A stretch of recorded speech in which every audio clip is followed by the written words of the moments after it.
Welcome to the Deep Dive. Great to be here. Today, we're unlocking the fascinating world of child psychology. It's a huge topic. It really is. Our mission is to take this stack of incredible sources. We've got everything from academic papers, YouTube transcripts, even a really unique Urdu PDF, and basically unearth the most important, maybe surprising insights into how children develop, how they think, how they interact. Yeah, get ready to maybe rethink some things you thought you knew about kids. Definitely.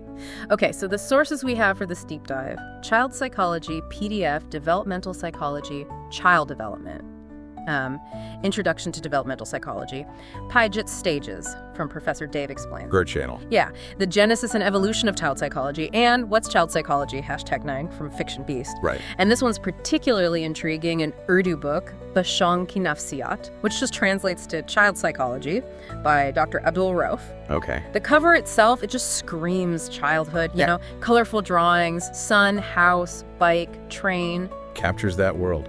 Exactly, and it's noted as being distributed for non-commercial dawah or religious propagation purposes from a free online library, kitapostanet.com. What's remarkable, really, how these, diverse sources let us build such a comprehensive picture of a field that can feel pretty complex sometimes. Yeah. We're going to try and move beyond just, definitions and really dig into why child psychology matters so profoundly. Connecting those foundational ideas to, some surprising findings in real-world stuff. Okay, let's unpack this right from the top then. What exactly is child psychology? Well, the sources describe it as the scientific study of children's emotional, intellectual, and social development. Right, from infancy all the way through adolescence. Exactly. It's about observing how kids interact, with parents, with the world around them. To understand that whole mental growth journey. Yeah, that incredible journey.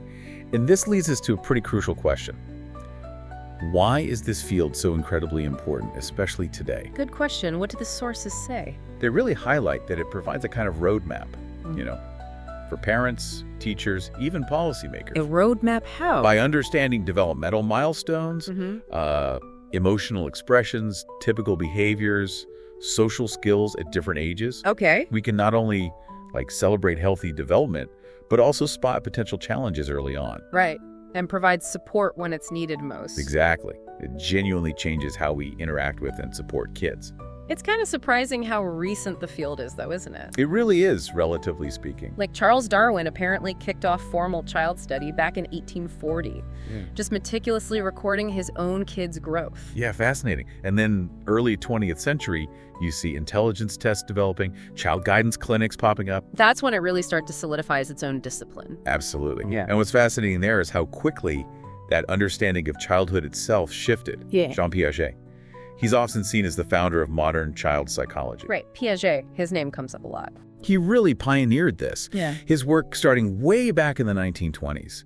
It supported this groundbreaking idea that children and adults actually think fundamentally differently. Not just smaller or less experienced adults. Exactly. That was the old view. He proposed that kids pass through these distinct qualitative stages of emotional and mental development. Qualitative meaning the way they think changes, not just how much they know. Precisely. And that intellectual development is tied up with emotional, social, physical growth. It was a huge shift. So if kids think so differently, how do psychologists even study these changes over time? It seems tricky. Well, they use different methods depending on the question. Say you want to track how morality changes over a whole lifetime. No. You probably use a longitudinal study. Yeah. Follow the same group of people as they grow up. Ask them similar questions every few years. They're tracking the same individuals. Makes sense. But if you're more curious about when specific moral ideas pop up... Like at what age? Yeah. You might use a cross-sectional study. Compare different age groups all at the same time. Or an age of onset study, looking closely at specific age groups. Got it. Different tools for different questions about that evolving mind. Exactly. This whole discussion about how minds develop, it naturally leads us to, arguably the biggest debate in developmental psychology. Nature versus nurture. Ah, yes, the classic. Are we mostly shaped by our genes, our biology, or is it all about, everything else, experiences, social stuff, culture? Well, what our sources really make clear, and I think this is widely accepted now, is that it's kind of a false dichotomy. It's not one or the other. It's both. It's absolutely both. Development is influenced by nature, your genes, and nurture your environment. And it gets even more complex, right? Totally. What's really mind-bending is that your environment, your social interactions, they can actually influence which genes get expressed and how they get expressed. Wow, so it's not just a blueprint. No, it's a dynamic dance, constantly interacting. Okay, a concrete example of this. Language learning is a great one, isn't it? Perfect example. Noam Chomsky argued that the ability to learn language is innate, like hardwired, almost like a language organ that just grows in us. Right, which would explain why kids all over the world start talking around the same age, similar to how they hit puberty around the same age. It feels instinctive. It does. But, and this is the crucial follow-up, while that ability seems hardwired, the environment can either massively boost it or severely limit it. Okay, so nature provides the potential. Exactly. Think of it like a seed. It has the potential to be a tree, but it needs water, sun, good soil. That's the nurture part to actually blossom. Right. And you see examples like, well, those tragic cases of feral children who never really master language if they miss that early window. Or even just adults struggling to perfectly mimic accents. It suggests there's this critical time clock for language acquisition. A powerful illustration of nature needing nurture. Absolutely. Okay, speaking of how children think differently, let's dive deeper into Piaget again. His work was truly revolutionary. It really was. He didn't just say kids learn more as they grow. He said the quality of their thinking fundamentally changes. They build cognitive abilities through these 4 distinct stages. Yeah, entirely new ways of understanding the world emerge at each stage. And it's important to remember, right, that while the exact timing might vary a bit child to child, generally, all kids go through these stages in the same order. It's predictable in that way. Okay, so the first stage, sensorimotor, birth to around 2 years old. A period of just enormous growth, driven entirely by physical interactions. Right. Infants are using basic reflexes, looking, grabbing, sucking, just exploring through trial and error. They learn pretty quickly, like shaking a rattle makes noise, action leads to reaction. But here's where it gets really interesting. The big milestone here is object permanence. Yes, this is huge. The understanding that things still exist even when you can't see or hear them. So before that, if you hide a toy, it's literally gone from their reality, out of sight, out of existence. Which is why peekaboo is so mind-blowing to them. They genuinely think you've vanished. Exactly. Developing object permanence is that first big step into knowing the world exists independently of their own perception. Amazing. Okay, then comes the pre-operational stage, roughly 2 to 7 years. Right. Now, kids get really good with language, and they start thinking symbolically. Like pretending a broom is a horse. Exactly. Or using a block as a phone. Lots of imagination. But they still struggle with complex logic. And they're very egocentric, right? Thinking everyone sees things exactly like they do. Yes, which makes things like sharing really difficult. And they struggle with conservation. Ah, the classic conservation tasks. Like the water glasses. Precisely. They might genuinely believe a tall, thin glass has more juice than a short, wide one, even if you pour it right in front of them. Perception totally overrides logic at this stage. It's fascinating. Okay, then things start to click into place, usually around 7 to 11, in the concrete operational stage. Yeah, now they get conservation. They understand that breaking a candy bar doesn't magically create more candy. Logic starts kicking in. Definitely. They develop logical thought, especially good inductive logic. They can go from a specific experience like getting itchy every time they pet a cat to a general principle. I might be allergic to cats. A huge leap in reasoning. It is. And finally, for kids 12 and up, we hit the formal operational stage. This is where thinking gets really sophisticated. Yeah. Now they can handle abstract, theoretical concepts. They can use logic to solve problems without needing concrete objects right there. Like algebra or hypothetical questions. Exactly. They can perform mental operations with abstract terms. Critical thinking, hypothetical reasoning really blossom here. What I love about Piaget's whole approach is his emphasis on learning by doing. Yes, that active engagement. Driven by this innate curiosity, kids often act out ideas in play rather than just, listening to instructions. They learn from the consequences of their actions. So true. That mess they're making with blocks might actually be some pretty high-level self-directed research. Aha, exactly. But, okay, these innate abilities, these learning styles, they don't happen in a vacuum, do they? Not at all. Another really age-specific, deeply emotional part of development is attachment. Crucial. Even early thinkers like Freud and Konrad Lorenz talked about infants being sort of programmed to attach to the first caregiver they encounter. But John Bowlby really expanded on that, didn't he? Profoundly. He was a British psychologist who argued that babies form this innate genetic bond with their primary caregivers, especially mothers, really for survival. And he studied those children evacuated during World War II. Yes, kids raised in institutions. And he found something heartbreaking, that lack of a strong, consistent maternal bond really negatively impacted their intellectual, social, and emotional abilities. Wow. He even linked it to affectionless psychopathy in some cases. He did. A severe difficulty forming emotional bonds and showing empathy later on showed how critical that early bond is. But here's a twist. Harry Harlow's work. The monkey experiments. Controversial, but incredibly revealing. He challenged Freud's idea of cupboard love, that attachment is just about getting fed. Right. Harlow found his infant monkeys overwhelmingly preferred a soft, cuddly cloth surrogate mother. Even if a wire mother was the one with the milk bottle. Exactly. It powerfully showed attachment is way more than just physiological needs. It's about security, comfort, having that safe base to explore from. That idea of a secure base, which leads to a really important question, doesn't it? How do we balance giving that protection with fostering independence? The million-dollar question for parents.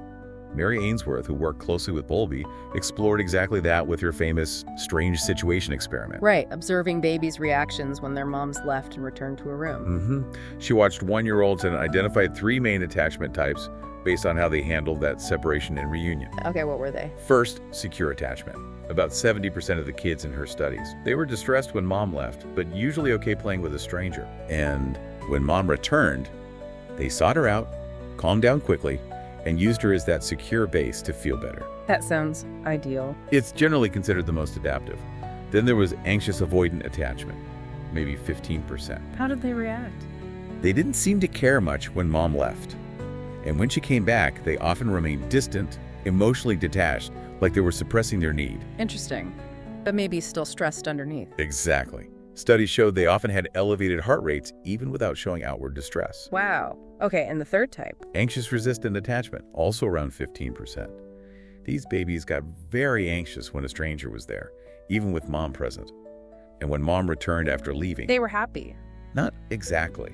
They often showed anger or resentment, almost punishing the caregiver for leaving. Yeah. Difficult to soothe. So these patterns, they're set pretty early. They're heavily influenced by how consistently and sensitively a caregiver meets the child's needs. And what's really impactful, as the sources highlight, is that these early patterns can have profound, long-lasting effects on emotional regulation, coping strategies. They can even predict adult relationship patterns decades down the line. Decades later. That's incredible. Shows just how foundational those first bonds really are. Absolutely critical. Okay, let's shift gears a bit now. Let's talk behavior and morality. Aggression, are we born with it or do we learn it? Another classic debate. Albert Bandura's Bobo doll experiment from '61 gives a pretty strong clue, doesn't it? Oh yeah, the Bobo doll. Unforgettable. He showed kids readily imitate aggressive behavior they witness. Whether they see it in real life or even just on a screen. His conclusion was powerful. Exposure to aggressive modeling is hardly cathartic. It doesn't provide a release, it teaches and influences behavior. So maybe a tendency for aggression is innate, but seeing it acted out definitely amplifies it. That seems to be the takeaway. Nurture heavily shapes the expression of that potential nature. Okay, and connecting that to the bigger picture of moral development, Lawrence Kohlberg's work comes in. Right. His extensive 20-year study proposed these 3 progressive stages of how our sense of right and wrong evolves. It's a fascinating journey. Walk us through them. Okay, first is pre-conventional morality. This is all about immediate consequences, reward, and punishment. Like, I'll share my toy if I get praised, or I won't hit because I'll get a timeout. Exactly. It's very self-focused, about avoiding the stick and getting the carrot. Okay, stage 2. Conventional morality. Here, the focus shifts. People start understanding the intention behind actions, and conforming to societal norms and rules becomes important. Being a good person, following the law. Doing what's expected. Right. Maintaining social order is key. Most adults operate around this level. And the third stage.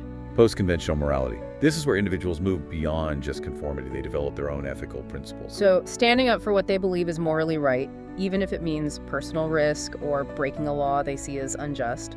Precisely. It transcends self-interest and societal pressure. Think of figures like Gandhi, Martin Luther King Jr., or maybe modern-day whistleblowers. It takes real conviction. That's a powerful framework. Okay, finally, let's try and tie this all together with this sort of overarching arc of development. Erikson had ideas about this, right? He did. Erikson believed in what he called the epigenetic principle. Which means? Basically, the idea that all living organisms have an inherent purpose to fulfill, a kind of developmental blueprint. Okay. And he suggested humans go through 8 distinct psychosocial stages across the lifespan. Each stage presents a kind of crisis or challenge, opposite paths, he called them. Like a hero's journey, almost. Kind of, in pursuit of fulfilling that life purpose. So what are some of these stages, especially in childhood? Well, it starts right from infancy, learning trust versus mistrust, based on whether needs are reliably met. Then, toddlers grapple with autonomy versus shame and doubt as they try to do things for themselves. Like wanting to dress themselves, even if it takes forever? Exactly. Then preschoolers, maybe 3 to 6, explore initiative versus guilt planning activities, making up games. School-age kids, 6 to 12, focus on industry versus inferiority mastering skills, comparing themselves to peers. And adolescence, that must be a big one. Huge. Ego identity versus role confusion, figuring out who am I, where do I fit in? And it doesn't stop after childhood, does it? Not according to Erikson. Adulthood brings intimacy versus isolation, forming close relationships. Then generativity versus stagnation, contributing to the next generation, finding purpose in work or family. And finally, in later life, ego integrity versus despair, looking back with acceptance or regret. Wow. It really puts development in a lifelong perspective. It does, and it makes you think, how do we navigate these universal hurdles? Which paths do we end up choosing at each fork in the road? This really sums up so much of what child psychology reveals, doesn't it? Children's minds, their psyches, are just fundamentally different from adults. Vastly different. We're born with these age-specific traits, these amazing abilities, like that innate capacity for language or that deep drive to learn by doing. Yeah, while adults can learn well by listening or reading, kids often learn faster and deeper through action, through play. But crucially, as we keep saying, our development is always this dynamic, intricate mix of nature and nurture. Our biology unfolding within the context of our culture, our families, our interactions. Always interacting. So, after digging into all this Piaget's stages, the power of attachment, how morality develops, Erikson's life stages, you might be left with a pretty provocative thought. Okay. If our earliest experiences, those developmental milestones, shape so much of who we become, our relationships, how we cope, maybe even our sense of purpose, how might a deeper, more empathetic understanding of these processes, how might that fundamentally change the way you approach things? Education, parenting, maybe even your own adult relationships, looking back or looking forward. That's a powerful question to sit with. And it's not just academic, is it? Consider the statistics. Something like 10 to 20% of children experience a mental health disorder at any given time. That's a high number. It is. And we know there are identified protective factors and risk factors, everything from a child's basic temperament to family income to community support. Right. So this knowledge, it isn't just earsnip, it's really a powerful invitation for all of us to think about what kinds of nurturing environments truly foster resilience, foster optimal development for the next generation. What kind of environment are you helping to create?